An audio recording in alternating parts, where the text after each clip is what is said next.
જામનગર શહેરના ગુલામનગર અને અન્નપૂર્ણા ચોકડી પર બે અલગ અલગ જગ્યા પર મનપા તંત્ર દ્વારા દબાણ દૂર કરવાની કાર્યવાહી હાથ ધરવામાં આવી. જામનગરમાં ડિમોલિશનની કાર્યવાહી મહાનગરપાલિકા દ્વારા યથાવત રાખવામાં આવી છે.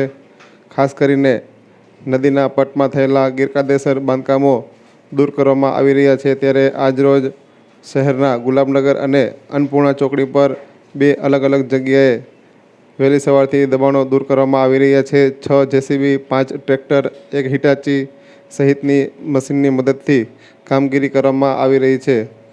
ગેરકાયદેસર દબાણકારોને નોટિસ આપ્યા બાદ આજરોજ કાર્યવાહી કરવામાં આવી હતી.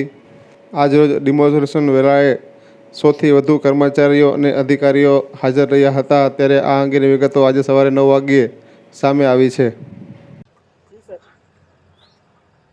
હાલે જામનગર મહાનગરપાલિકા દ્વારા 2 જગ્યાએ ડિમોલિશનની કામગીરી ચાલુ છે. જેમાં એક નાગમતી નદીની અંદર જે દબાણો કરવામાં આવેલા છે એવા 15 દબાણો છે અને ત્યાં જ ખેતીની જમીન જે છે, ખેતી ઓછામાં ઓછા 12 વીઘા જેટલી ખેતી જે છે એમાં દબાણ કરવામાં આવેલું છે. અને બીજું નવનાલાની નીચે 20 જેટલા મકાનો દ્વારા બનાવી અને દબાણ કરવામાં આવેલું છે. આજ રોજ આ 35 જે દબાણ કરતા છે એના દબાણો દૂર કરવામાં આવશે અને જે ખેતી કરે છે એ પણ હાલે દૂર કરવામાં આવી ગયેલી છે.